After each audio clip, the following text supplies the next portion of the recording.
నగరపాలక సంస్థ ఆధ్వర్యంలో ఇప్పుడు ఆస్తి పన్ను వసూలకు సంబంధించిన డ్రైవ్ కొనసాగుతుంది. పేరుకుపోయిన బకాయిలను వసూలు చేసే దిశగా మున్సిపల్ అధికారులు సమాయత్తమవుతున్నారు. ప్రస్తుతం డిప్యూటీ కమిషనర్ ఇప్పటికే రాత్రింబవళ్ళు తిరుగుతూ ఇక్కడ మున్సిపల్కు సంబంధించిన ఆస్తి పన్ను డ్రైవ్ విషయంలో ప్రత్యేక శ్రద్ధ వహిస్తున్నారు. ప్రస్తుతం ఆయన మనతో ఉన్నారు. ఆయనతో మాట్లాడే ప్రయత్నం చేద్దాం. సార్ నమస్తే సార్. సార్ చెప్పండి సార్, ఎందుకంటే ఇప్పుడు ప్రధానంగా ఆస్తి పన్నుకు సంబంధించిన డ్రైవ్ అనేది నిరంతరంగా కొనసాగుతుంది. ఎట్లా ఉంది సార్? అందరికీ నమస్కారం.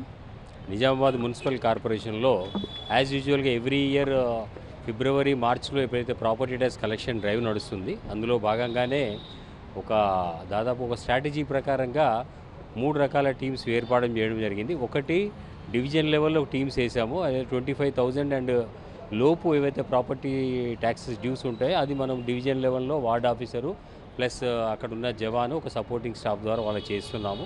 అలాగే 25,000 నుంచి 1 lakh 2 lakhs అలా పెద్ద అమౌంట్స్ అన్నిటి కూడా జోన్ వైజ్ కొన్ని టీమ్స్ వేయడం జరిగింది. జోన్ వైజ్ టీంలో డిప్యూటీ గారు కానీ ఏఈలు, తర్వాత ఎస్ఎస్, తర్వాత ఎస్ఐ, ఆర్ఐ, తర్వాత టౌన్ ప్లానింగ్ స్టాఫ్ను పెట్టడం జరిగింది. వాళ్ళు 25,000 and above up to the 2-3 lakhs వరకు వాళ్ళు ట్యాకిల్ చేస్తున్నారు.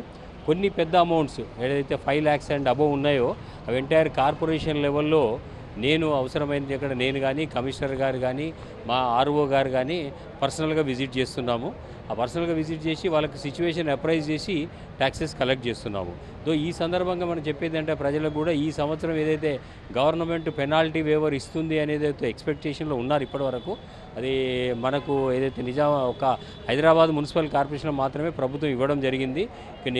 ఒక హైదరాబాద్ జిహెచ్ఎంసీ తప్పించి మిగతా మున్సిపాలిటీస్ కానీ కార్పొరేషన్స్ కానీ ప్రభుత్వం ఎలాంటి పెనాల్టీ వేవర్ ఇవ్వలేదు. కాబట్టి ఇప్పుడు నెక్స్ట్ 1 వీక్లో పెనాల్టీ వేవర్ వచ్చే అవకాశం కూడా లేదు. కాబట్టి ప్రతి ఒక్కరూ వారి ప్రాపర్టీ ట్యాక్స్ ఇమ్మీడియట్గా కట్టేసేసి దీంతో పాటుగా ప్రతి కమర్షియల్ ఎస్టాబ్లిష్మెంట్ కూడా వాళ్ళకి సంబంధించిన ట్రేడ్ లైసెన్స్ తీసుకోవడము, తర్వాత ప్రతి రెసిడెన్షియల్ కానీ కమర్షియల్ వాళ్ళు వాటర్ ఛార్జెస్ కూడా కట్టేసేసి మున్సిపల్ కార్పొరేషన్ అభివృద్ధికి తోడ్పడాలని కోరుకుంటున్నాము. సార్, నగరపాలక సంస్థ ఇప్పటివరకు అంటే ఎంత బకాయిలు ఎంత మట్టుకున్నాయి, దీని మీద ఎట్లా శ్రద్ధ వహిస్తుంది? ఇప్పుడు దాదాపుగా ఆన్ రికార్డు దాదాపుగా చాలా పెద్ద అమౌంట్స్ ఉన్నాయండి. 89 కోట్లు ఉంది. బట్ ఏంటంటే ఇది గత 2002 నుంచి డేటా ప్యూరిఫికేషన్ అనేది జరగలేదు. డేటా ప్యూరిఫికేషన్ అంటే ఎలా ఉంటుందంటే ఎవరైనా ఒక బిల్డింగ్ పడగొట్టిన తర్వాత వాళ్ళు తక్షణమే మనకి ఇన్ఫర్మేషన్ ఇవ్వాల్సి ఉంటుంది. ఇన్ఫర్మేషన్ ఇచ్చిన తర్వాత ఆ ప్రాపర్టీ ట్యాక్స్ అప్పటి వరకు కలెక్ట్ చేసుకొని ఆ నెంబర్ డిలీట్ చేసి వేకెంట్ ల్యాండ్ ట్యాక్స్ ఫిక్స్ చేయడం ఇది జనరల్ ప్రొసీజర్. ఇది చాలా కేసుల్లో ఏంటంటే for various reasons, some administrative reasons, some public negligence reasons చాలా అమౌంట్స్ కొన్ని అలాంటి అక్యూములేట్ అయి ఉన్నాయి.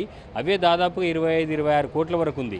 ఇందులో ఈ 89 కోట్ల పెనాల్టీ కాంపోనెంట్ దాదాపు 20 కోట్లు. ఎందుకంటే కొన్ని ప్రాపర్టీస్ 2002 నుంచి కట్టట్లేదు. వేరియస్ రీజన్స్, కొందరికి డాక్యుమెంట్స్ ఇవ్వదు, ఆక్యుపైరని రావడం ఒక కారణం అని కాదు, చాలా కారణాలు ఉన్నాయి.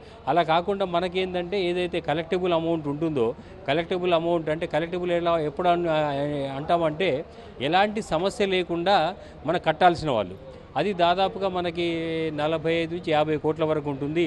దాంట్లో ఇప్పటివరకు మనం 33 కోట్లు వసూలు చేయడం జరిగింది. ఇంకా నెక్స్ట్ ఈ 8 days to 9 days లోపల బ్యాలెన్స్ కనీసం 45 కోట్ల కట్ ఆఫ్ ఫిగర్ రీచ్ అవ్వాలని మేమైతే పనిచేస్తున్నాము. రాత్రింబవళ్ళు పనిచేస్తున్నట్టు అనుకోవాలి ఇది. ఎందుకంటే ఫ్రమ్ ఆల్మోస్ట్ శానిటరీ జవాన్ నుంచి మొదలు పెడితే కమిషనర్ వరకు ప్రతి ఒక్కరూ రెవెన్యూలో ఇన్వాల్వ్ అయ్యాము.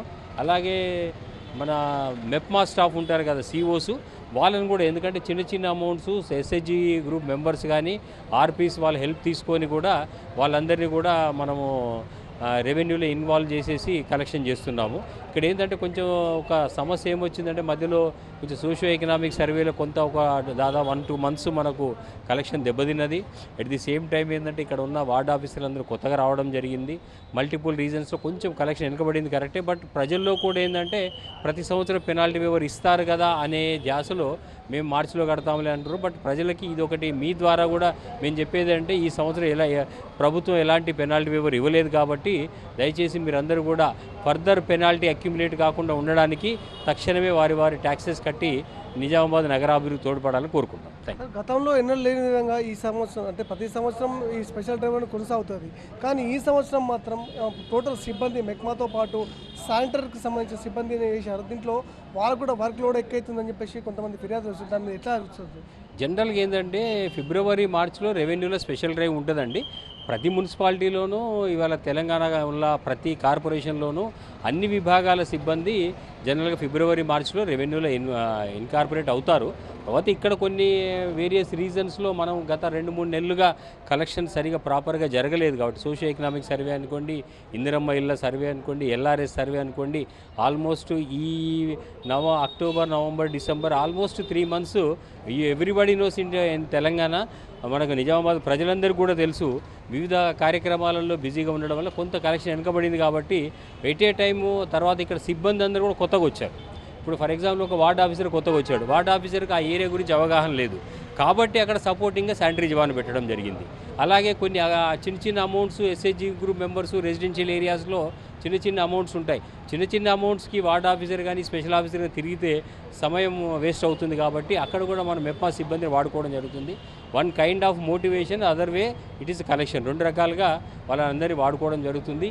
ఇది జనరల్గా యూనివర్సల్ ప్రిన్సిపల్ అండి. ఎక్కడైనా కూడా ఏంటంటే ఏదైనా ఎమర్జెన్సీ వచ్చినప్పుడు అన్ని విభాగాల వాళ్ళు మనకి ఇన్వాల్వ్ అవుతారు. అట్లాగే ఇది కూడా మనకి ఇప్పుడు ఒక రకమైన అర్జెన్సీ కిందే లెక్క. బికాజ్ 31st మార్చ్ లోపల మనము ఏదైతే టార్గెట్స్ పెట్టుకున్నామో ఆ టార్గెట్స్ అని రీచ్ అవ్వాల్సి ఉంటుంది. ఆ టార్గెట్ రీచ్ అవ్వాలంటే 1 and all పని చేయాల్సి వస్తుందండి. తర్వాత ఇక్కడ ఎవరు కూడా వారికి ఇబ్బంది అవుతుంది, మాకు ఎక్స్ట్రా వర్క్ వస్తుందని చెప్పి మా ముందు ఎవరు చెప్పలేదు. మేము అందరికీ కూడా అప్పీల్ చేస్తున్నాము. Because it is we are all working as a one family. ఒక ఫ్యామిలీలో ఒక విభాగానికి అంటే ఒక చిన్న 10 మంది కుటుంబ సభ్యులు ఉంటారు, 10 మంది అన్నదమ్ములు ఉంటారు. ఒక కుటుంబంలో చిన్న సమస్య వచ్చినప్పుడు ఏం చేస్తాము, మిగతా కుటుంబం సభ్యులందరూ కూడా వారికి సపోర్టింగ్గా ఉంటాం. ఇది కూడా అంతే. సడన్గా ఒక మినిస్టర్ ప్రోగ్రామ్ వచ్చింది, ఇంకేదో ఫ్లడ్స్ వచ్చినాయి, అక్కడ ఓన్లీ శానిటేషన్ వాళ్ళు, ఇంజనీరింగ్ వాళ్ళే కాదు, అక్కడ రెవెన్యూ వాళ్ళు వెళ్తారు అన్నీ. సో ఇదేంటంటే ఒక జస్ట్ లైక్ ఉద్యమం లాగానే, అంటే ప్రతి ఒక్కరు కూడా ఇన్వాల్వ్ అయ్యి వీఆర్ వర్కింగ్ టుగెదర్ అండి. We try to achieve hour targets. కొత్తగా బిల్డింగ్ కన్స్ట్రక్షన్ జరిగింది అని అంటారు కదా, అంటే గతంలో కంటే ఈసారి కొంచెం పెరిగింది, యాక్సెస్ అమౌంట్ కూడా పెరుగుతూ వస్తున్నది. కొంతమంది 10,000 నుంచి 20,000 కడుతున్నవారు ఒక్కసారి డబుల్ అమౌంట్ కట్టాల్సిందని చెప్పేసి నోటీసులు వస్తున్నాయి. వాళ్ళ పట్ల ఎట్లా అనుకోవచ్చు సార్ మనం? ఖచ్చితంగా అండి. దాదాపుగా మనము గత సంవత్సరం 2022-23లో భువన్ యాప్ ద్వారా కొంత సర్వే చేయడం జరిగింది.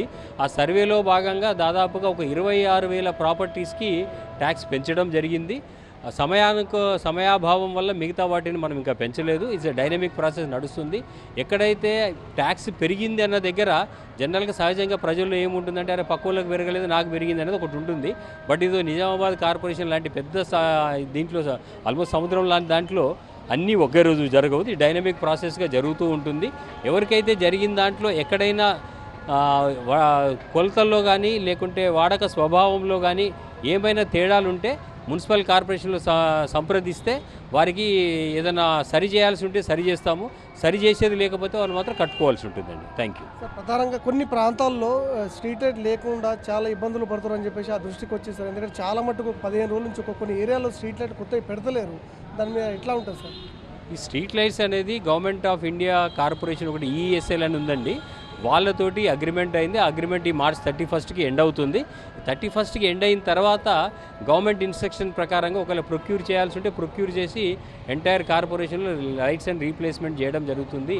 ఒక వ్యవస్థలో ఏంటంటే ఒక్కోసారి ప్రొసీజర్లో కొంచెం డిలే అవుతుంటుందండి. దానికి కూడా కొంచెం ప్రజలు ఇంకొద్ది రోజులు కాస్త బేర్ చేసి కొద్ది రోజులు వెయిట్ చేస్తే 31st మార్చ్ తర్వాత మాకు వచ్చే ఇన్స్ట్రక్షన్స్ ప్రకారంగా అవసరమైన లైట్లు ప్రొక్యూర్ చేస్తే ఏ విధంగా ప్రొక్యూర్ చేయాలంటే ఆ విధంగా గైడ్లైన్స్ ప్రకారంగా మేము చేసి మొత్తం నిజామాబాద్ కార్పొరేషన్లో ఉండే స్ట్రీట్ లైట్ సమస్య కూడా త్వరలోనే పూర్తి చేస్తామండి. ప్రజలకు మీరు ఇప్పుడు ఈ ఆస్తి పన్ను విషయంలో ఇచ్చే సందేశం ఏంటి? ఆస్తి పన్ను అనేది కట్టాల్సిన బాధ్యత ప్రజలకు ఉంటుంది, వసూలు చేయాల్సిన బాధ్యత అధికారులకు ఉంటుంది. ప్రజలు కట్టకపోతే పెనాల్టీ పడుతుంది, అధికారులు పని చేయకపోతే వీళ్ళకి ఇంక్రిమెంట్లు కట్ అవుతాయి, షోకాజ్ నోటీసులు ఇస్తారు, ఇవన్నీ ఉంటాయి. కాబట్టి ప్రజలు కూడా ఈ సిచ్యువేషన్ అర్థం చేసుకొని మాకందరికీ తక్షణమే వారి ట్యాక్సెస్ కట్టి మా సిబ్బందికి సహకరించాలని కోరుతున్నామండి. Thank you very much sir. ఇది చూస్తున్నాం, ఎందుకంటే ఆస్తి పన్ను విషయంలో ఎలాంటి ఇబ్బందులు మాత్రం మున్సిపల్ అధికారులు చేసే పరిస్థితి లేదు. ఏదైతే పేరుకుపోయిన బకాయిల వసూల్లో భాగంగానే ప్రతి ఏటా ఈ వసూళ్ల డ్రైవ్ మాత్రం కొనసాగుతుంది. ఎవరైతే పెండింగ్లో ఉన్న బకాయిలు ఉన్నవి తక్షణమే చెల్లించాలి. మున్సిపల్కు సంబంధించిన సహాయ సహకారాలు ప్రజలు అందిస్తేనే అభివృద్ధి సంక్షేమ కార్యక్రమాలు ముందుకు పోతాయి. కాబట్టి ఏదైతే పెండింగ్లో ఉన్న బకాయిలు త్వరితగతిన కట్టి మున్సిపల్కు సహకరించాలని చెప్పేసి డిప్యూటీ కమిషనర్ రాజేంద్ర కుమార్ గారు కోరుతున్నారు. కెమెరా పర్సన్ సాయి కుమార్తో ధనంజయ్, భారతీయ డిజిటల్ న్యూస్, నిజామాబాద్.